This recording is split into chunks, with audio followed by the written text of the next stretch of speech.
Aquí comienza Todo Vida, un espacio abierto a la alternativa, salud, alimentación, ecología, yoga, terapias alternativas y todo aquello que lo ayude a vivir mejor. Conducen Beatriz Banquero y Alexis Fernández Quinteros.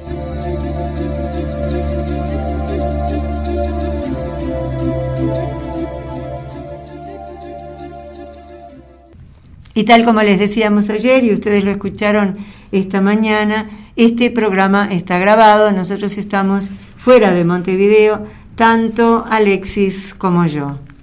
Alexis porque está en el segundo encuentro de Santa Clarenses, que estuvimos comentándolo y promocionándolo aquí por la radio, y yo porque en este momento estoy en Córdoba, en el Cerro Uritorco, y decidimos dejar entonces para ustedes todas estas notas, estos comentarios, el material con el que siempre los acompañamos, solo que bueno, en vez de estar en vivo, lo estamos haciendo desde una grabación. Aquí en Los Ángeles, California, Rubén Luenga saludándoles con el gusto de siempre y ahora para platicarles acerca de la Madre Teresa Forcades.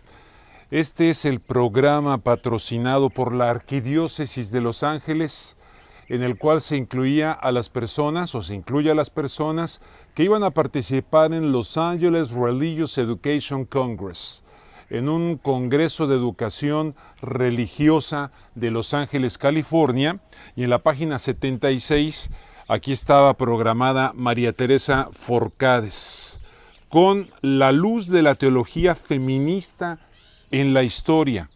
Iba a dar 2 pláticas, hay muchos otros, y de repente resulta que le dijeron a Teresa Forcades, no va usted a participar. Ella tenía su boleto de avión comprado para venir desde Berlín, Alemania, donde está actualmente desarrollando algunas actividades, y se vino a Los Ángeles y está ofreciendo 2 conferencias paralelas a este congreso. Las que iba a dar, las está dando en otro lado. Es una hermana verdaderamente incómoda, no solamente desde el punto de vista religioso, sino también desde el punto de vista de la ciencia, porque ella tiene un doctorado en medicina y se dio a conocer a nivel internacional por hacer enormes críticas a la corrupción de las farmacéuticas y también advirtiendo acerca de daños que pudieran llegar a tener las llamadas vacunas, la vacuna contra la gripe, en fin, entre otras vacunas.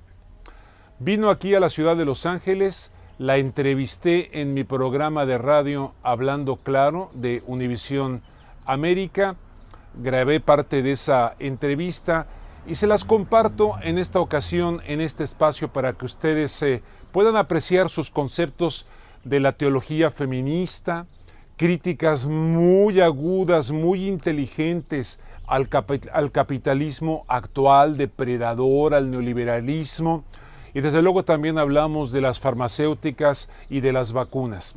Les dejo pues en esta ocasión con aspectos de esta entrevista realizada aquí en Los Ángeles en mi programa de radio con la hermana Teresa Forcades. Bueno, yo de hecho voy a hablar con conocimiento pleno de causa solamente de 2 de las vacunas. Una es la de la gripe y la otra, si tenemos tiempo, sería la del papiloma humano. Esta vacuna relativamente... La de la gripe. ¿La de la Esas gripe 2, que andan poniendo ahorita? ¿O bueno, todas las de la gripe y especialmente cuando empezó la de la pandemia, esa de la gripe swine flu, ¿no?, que le llamaron. Entonces, ¿qué ocurre con esas vacunas? Bueno, pues lo mismo que con todo en ciencia. Ahora no hablamos de teología, hablamos de ciencia. La teología y tal. Por tanto, en ciencia quiere decir que ahí no hay dogmas. En la teología tenemos dogmas porque la teología no viene de la razón. La teología viene de la revelación. Entonces hay cosas que yo con la razón no le puedo explicar, cómo está Dios en un trocito de pan en la Eucaristía, porque eso no es de la razón, eso es de la revelación. Y lo que se le tiene que exigir a la teología es, partiendo de la revelación, ¿qué consecuencias tiene eso para la vida humana? Y si son buenas, entonces ahí habrá un espacio para esa teología, ¿no? Pero ahora dejamos la teología, vamos a la ciencia. Y la ciencia no parte de la revelación, parte de la razón y actúa con esa razón desde el principio hasta el fin. Eso quiere decir que en lugar de tener una postura dogmática a favor o en contra de una vacuna determinada o de las vacunas en general, mi postura con las vacunas en general es positiva. La idea me parece estupenda. Usted tiene un cuerpo que es susceptible a tener una infección y cuando ese cuerpo está sano y fuerte, le insinúa o le da la información al sistema inmunológico necesaria para que éste se prepare por si en el futuro tuviera esa infección. Me parece espléndido como idea. Ahora vamos a analizar la práctica de eso. En la práctica tenemos que la vacuna de la gripe, está la normal, la que siempre se pone, que bueno, aquí en Estados Unidos especialmente se recomienda incluso a los niños pequeños y a toda la población en general una vez al año. Esa vacuna adolece de un problema, que es que los primeros estudios que se hicieron se demostró que reducía en un 50% la mortalidad en las personas mayores. Y eso es tan importante, esa reducción de mortalidad, que se incluyó esa vacuna en los calendarios vacunacionales y recomendaciones en todo el mundo, en Estados Unidos, en Europa, en todo el mundo. Luego ocurrió que hubo un análisis crítico de esos primeros estudios porque se razonó de la forma siguiente. Tenemos nosotros una mortalidad que cuando es máxima por gripe afecta a las personas mayores en un 14%. Pregunta crítica es, ¿cómo puede ser que la vacuna de la gripe disminuya en un 50% la mortalidad si la mortalidad máxima por la gripe es un 14%? Eso querría decir que la vacuna de la gripe está haciendo prevención de las caídas con rotura de fémur, del infarto, por ejemplo, cerebral, de los infartos cardíacos. ¿Se entiende la cosa? No pega esto.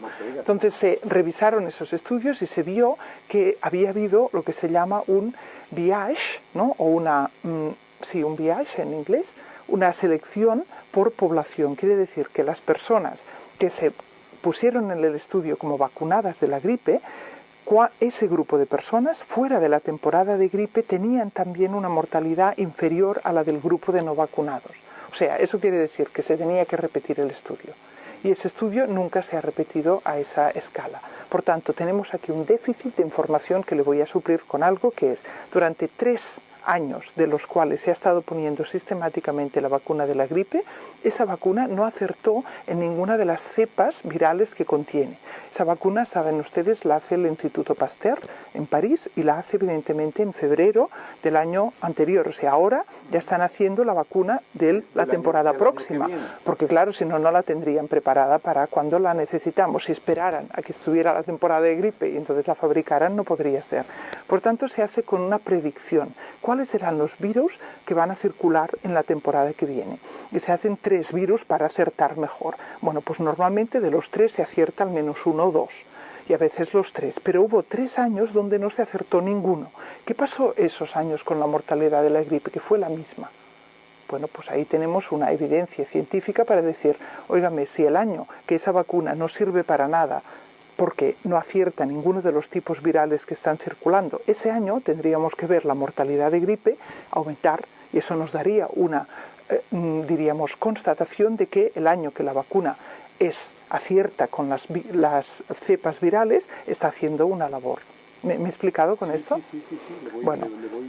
No sé si la audiencia nos va siguiendo, yo espero que sí, están vale. O sea, escuchando. Estoy dando aquí como los datos en que se basa esto que yo comento, ¿no? Entonces, ¿qué es lo que debería hacerse? Deberíamos hacer lo que se llama un estudio prospectivo a doble ciego, porque el que se ha hecho, ya he comentado estos, diríamos, estudios críticos que lo invalidaron, para poder saber si realmente la población vacunada comparada con la no vacunada, de la gripe estamos hablando ahora, tiene una menor incidencia de esa enfermedad y una menor mortalidad.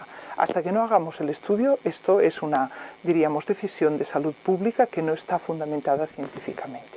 Muy interesante. Yo nomás les comparto aquí a la audiencia, también a usted que hace poco... Y ahora, si me permite, así cortito, pero esto es todo porque las vacunas, eso no se lo he dicho, pero tienen 3 criterios, ¿no? Debemos valorarlas por el criterio de necesidad. ¿Se necesita o no? Hombre, pues una vacuna para la gripe estaría bien, porque la gripe afecta, ¿no? Y pierdes trabajo, y pierdes, y la persona mayor a veces tiene mortalidad, o los niños pequeños. Por tanto, en el tema de la gripe, la necesidad está clara. Luego viene la efectividad. Bueno, ¿funciona o no? Porque necesitamos una vacuna, pero no me vaya usted a dar una que no funciona, porque con esto solo gastaremos dinero, ¿no? Ya les he dicho que la vacuna de la gripe no está demostrado que funcione, y lo he comentado los motivos, ¿no? Porque lo tercero es los efectos secundarios. Tú puedes demostrar que funciona, pero claro, dice que te saca la gripa y te mata. Hombre, pues... No, funciona, no hay gripe, pero es que se muere la persona. O te quedas paralítico. Dice, bueno, pues prefiero la gripe. Eso es lo tercero, ¿no? Eso es el tercer criterio, ¿no? Hay 3 criterios: necesidad, ¿es necesaria o no? Ya hemos dicho sí, la de la gripe, sería necesaria. Segundo, ¿es efectiva o no? Pues ya he explicado por qué. Tendríamos que hacer más estudios para saberlo. Pero el tercer punto es, ¿y es peligrosa o no? Y la respuesta es que sí. Es que hay personas que tienen una enfermedad que se llama de Guillain-Barré, que es una parálisis. ¿Cómo se llama? Guillain-Barré. Sí, y eso es una parálisis ascendente progresiva, que deja paralizado y que es una de las consecuencias. ¿Y qué ha ocurrido? Yo lo he sí, claro. En el año 72 se paró la campaña de vacunación. Por tanto, eso es una consecuencia rara, pero si no tenemos demostrada la efectividad, entonces, ¿cómo me voy a poner yo a riesgo, aunque sea raro, de tener esa parálisis por algo que a lo mejor no hace nada? Porque le he contado los 3 años donde esa vacuna no acertó ninguna cepa, no aumentó la mortalidad. Por tanto, quiere decir que en los años que acierta tampoco hay variación, ¿no?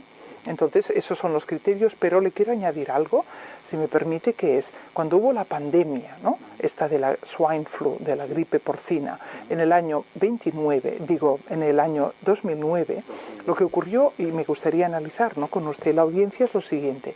La Organización Mundial de la Salud, ¿no?, la máxima entidad responsable de la salud del planeta, nos alarmó a todos, con una alarma de nivel 6. Esto es el máximo nivel de alarma. Pero fíjese, la misma autoridad que nos alarmó a todos y nos dijo puede haber millones de muertos, cuando llegó octubre más o menos, hubieron unas noticias que decían, a lo mejor no va a haber vacuna para todo el mundo. ¿Se acuerdan de eso? Sí. Eso lo dijeron, ¿no? Lo dijeron, bueno, ¿y por qué a lo mejor no va a haber para todos? Porque la misma autoridad sanitaria que dijo, esto es, pueden morir millones de personas, le dio la patente de esa vacuna a 4 compañías farmacéuticas. Y como solo eran 4, a lo mejor no podían fabricar para todo el mundo. Eso es absolutamente absurdo. Todos los laboratorios del país tenían que estar fabricando vacuna.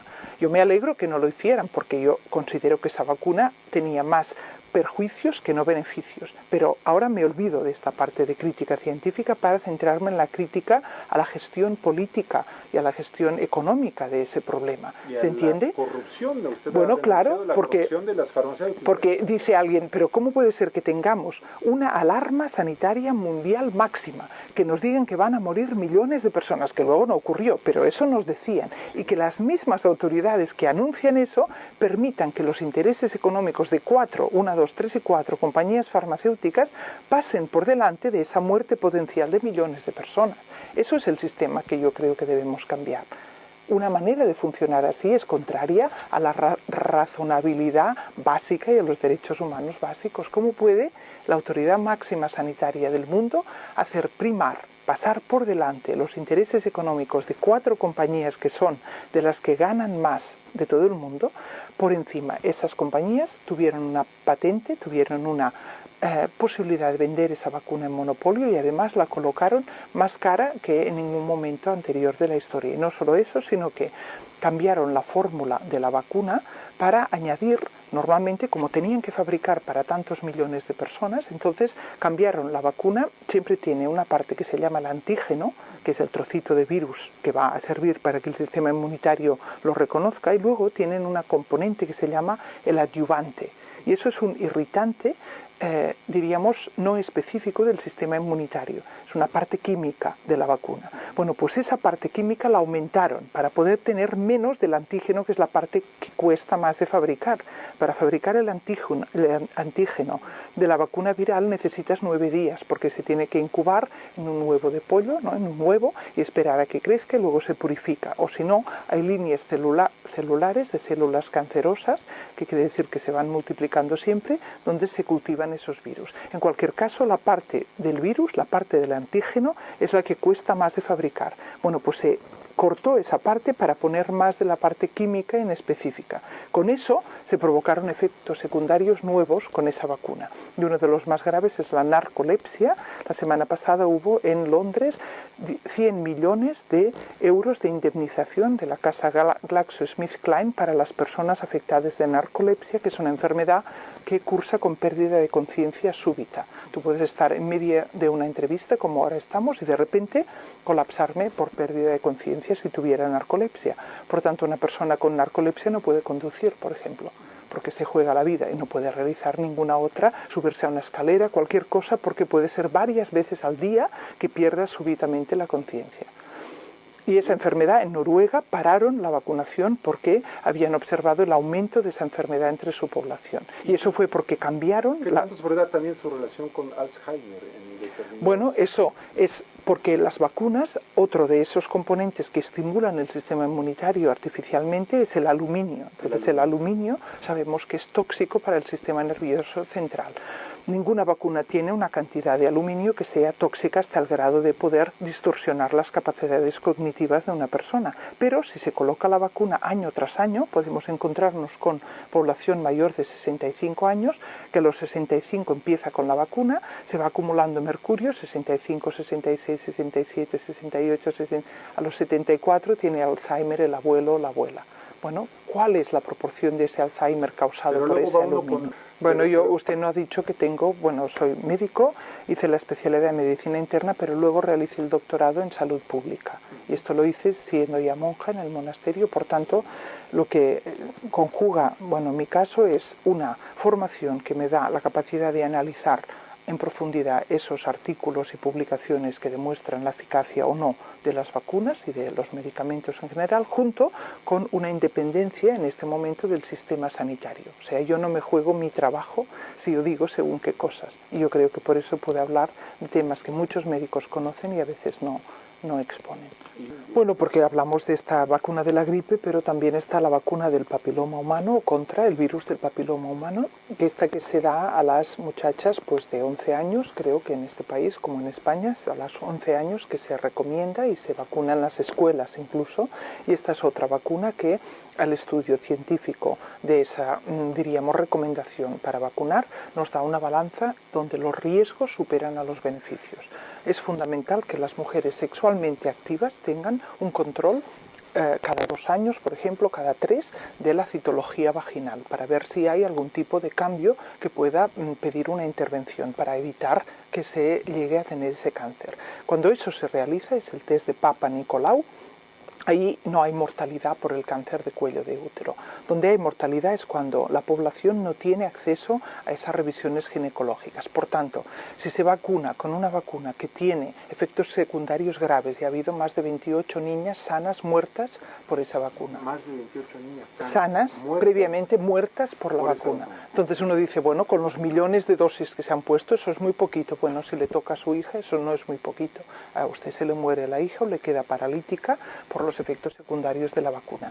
Si tenemos, como le digo, en este caso sería una vacuna que no es necesaria para la población general, que tendría que buscarse a qué grupos poblacionales afecta ese cáncer y entonces hacer un tratamiento para esos grupos, pero nunca promocionar la vacuna de forma masiva como se está haciendo, porque se pone a riesgo la vida de niñas que nunca hubieran muerto de este cáncer y habrán muerto a los 13 años. Y para acabar con el tema médico, que antes comentamos el tema del colesterol, para que en general, esta que ahora voy a decir sí es aceptada, por tanto ya es la recomendación oficial para la, ingesta de medicamentos para el colesterol, que nunca se debe hacer en prevención primaria. Esto quiere decir una persona que tenga el colesterol alto, aunque lo tenga muy alto, pero que no haya sufrido ni infarto de miocardio ni accidente vascular cerebral, o sea, ninguna de las consecuencias del colesterol alto. Eso, tomar medicamento cuando no se ha sufrido enfermedad a causa del colesterol, se llama prevención primaria. Pues bien, en los casos de prevención primaria es perjudicial tomar ese medicamento, porque los efectos secundarios son más importantes que la posible prevención.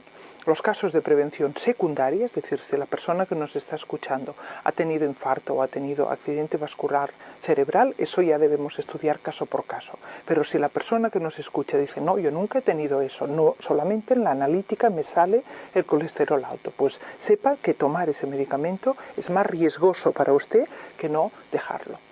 Tomar toronja. No, lo que sí puede servir este programa es para que la gente escuche esa visión crítica, entonces busquen información y evidentemente y sean partícipes, ¿no? Eso es. Entonces, cerramos con la parte de lo científico y pasaríamos Bueno, aquí tenemos un ejemplo claro de por qué cuando antes he hablado de esa necesidad de buscar entre todos una alternativa humanamente satisfactoria, pero no con ese contexto capitalista que tenemos ahora, pues el ejemplo me lo pone en bandeja porque el capitalismo habla de libertad, ¿no? Si fuera el representante de la libertad, yo sería capitalista, porque yo estoy por la libertad de las personas y no creo que se tenga que someter a nada, y además es que no acepto que sea contrapuesta a la igualdad. Queremos las dos cosas, libertad e igualdad, ¿no? Pero no una a costa de la otra, como los dos grandes sistemas de la Guerra Fría nos decían, ¿no? No, yo creo igualdad y le voy a sacrificar a usted la libertad. Y el otro nos dice, no, yo quiero libertad y le voy a sacrificar la igualdad.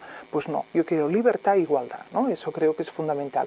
Y para que se entienda que eso es posible, se debe de entender que ese sistema que nos habla de libertad en realidad no lo representa, porque si lo representara ya le digo que yo estaría con eso. ¿Y por qué no lo representa? Bien, hablamos de libertad de mercado, ¿no? Y libertad de mercado en la práctica del mundo actual significa empresas que pueden desplazarse por todo el mundo globalizado cada vez con menos trabas y trabajadores y trabajadoras que cada vez tienen más trabas. Es que no forman parte del sistema económico del mercado. Eso es fundamental para la ley de la oferta y la demanda. Entonces no tenemos libertad. Tenemos libertad para algunos, cada vez menos porque se concentra el capital y el poder económico, pero tenemos para la mayoría menor libertad. Por eso no me gusta a mí el sistema, no porque yo no esté a favor de la libertad.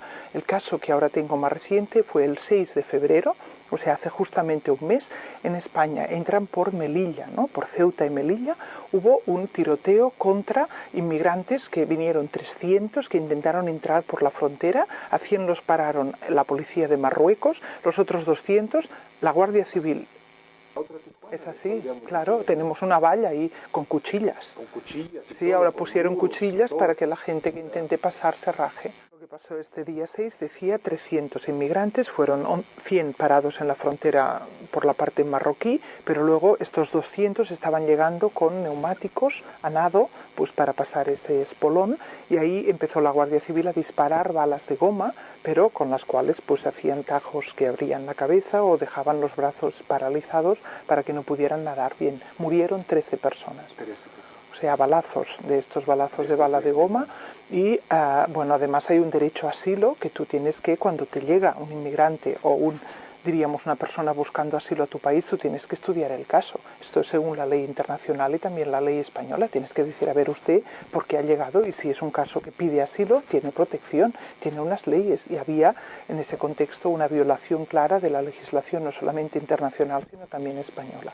Pues eso es un caso que acaba de ocurrir y que los colectivos que se preocupan por los derechos de los inmigrantes están intentando pues poner encima de la mesa, porque la inmigración se criminaliza.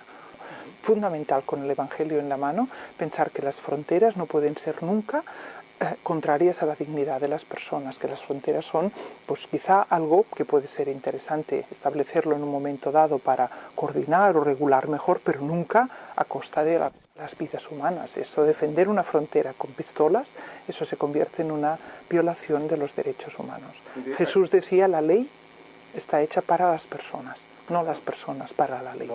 Y yo estoy a favor de la ley porque creo que tiene que ayudarnos, pero cuando está para las personas, ¿no? Ellos empezaron con la OMC, que es la Organización Mundial del Comercio, ¿no? En el año 94 se fundó. Bueno, fijémonos también, ¿por qué he dicho yo que el capitalismo no es el defensor de la libertad? Lo he dicho porque el año 89 cae el muro de Berlín. Por tanto, ya no tenemos más Guerra Fría, ya no tenemos dos sistemas. Tenemos capitalismo neoliberal, salvaje, que se extiende por todo el mundo con eso que llamamos la globalización. Bueno, pues en plena etapa de expansión del capitalismo, en esa etapa se crea la OMC, Organización Mundial del Comercio. ¿Para organizar qué? Que no tenemos mercado libre. En el capitalismo no. Va a ser un mercado que prevé que si no se organiza con esos tratados de libre comercio, va a afectarse los intereses del gran capital y por tanto regula, el capitalismo que tenemos regula de forma severa, pero regula en función de unos intereses y en contra de otros. Y eso es un ejemplo paradigmático, porque no solamente es el pequeño estado de Namibia, Canadá, desde que se hizo el NAFTA, en Canadá no ha habido ni una sola ley favorable al medio ambiente que no fuera denunciada por alguna compañía norteamericana, estadounidense sobre todo, que afectaba sus intereses. Pero ¿cómo cómo somos capaces en democracia de dotarnos de un tratado que nos va en contra de nuestros intereses democráticos, que le va a dar a unas compañías el derecho de impugnar una ley que hace un parlamento de un país si esa ley le afecta a sus intereses privados. Una compañía, eso es una locura. Es como si tú tienes un grupo, lo que sea, ¿no? Una familia, de una escuela, de una comunidad, y le das a la persona más rica el derecho de decir, no, eso no pueden hacerlo porque va contra mis intereses. Pues es imposible la redistribución de la renta, va a ser imposible con esa, diríamos, tipo de tratados o legislación. Entonces el New York Times, en el 13 de diciembre, la noticia era que de esos tratados se habían firmado más de 3.000 desde el año 94.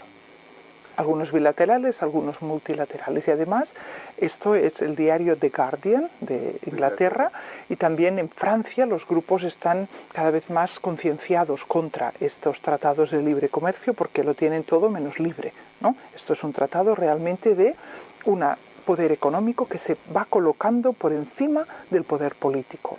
Bueno, cuando hablaba de esto yo recordé un debate que estuvo en la televisión alemana, ahora hace un par de meses, y que el título era El capitalismo mata. Y eso era un título sacado de declaraciones del Papa Francisco, porque él dijo a sí mismo que este sistema económico mata, y ahí hubo un debate entre, bueno, pues el representante máximo de los benedictinos, un editor que le respondió desde un periódico que se llama el Süddeutsche, ¿no? Que es uno de los más importantes de Alemania, que dijo el Papa se equivoca al criticar el sistema capitalista. No es el sistema, sino que son las personas que abusan de él. Y en cambio, bueno, pues yo creo que el análisis que hacemos del sistema capitalista, si es un sistema que lo que dice es que el máximo beneficio es lo mejor que podemos hacer las personas para que la economía vaya bien, buscar cada uno su máximo beneficio, yo creo que este Papa tiene razón en criticarlo de raíz.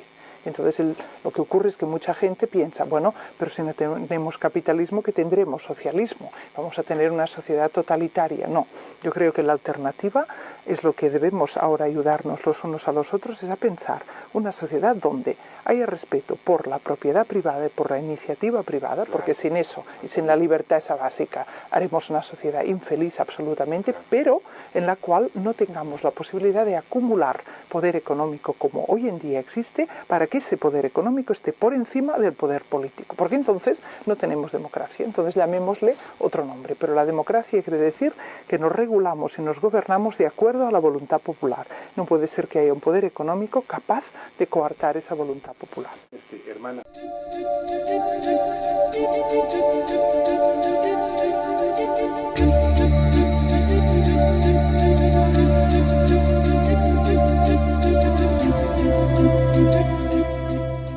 Y Terapia del Canto está para salir ya ahora el 18, del 18 al 22 de marzo a Capilla del Monte para un retiro terapéutico de Semana Santa. Desde el 18 hasta el 22, 5 días para renovar la energía y contagiarse de la armonía de este magnífico lugar. Por informes, no sé si todavía hay posibilidades de inscribirse para ir con este retiro terapéutico, salir desde acá, desde Montevideo. Por informes y reservas llaman a Isabel Baruce 2-306-2431 o por el celular 094-049-227, también por WhatsApp 094-049-227.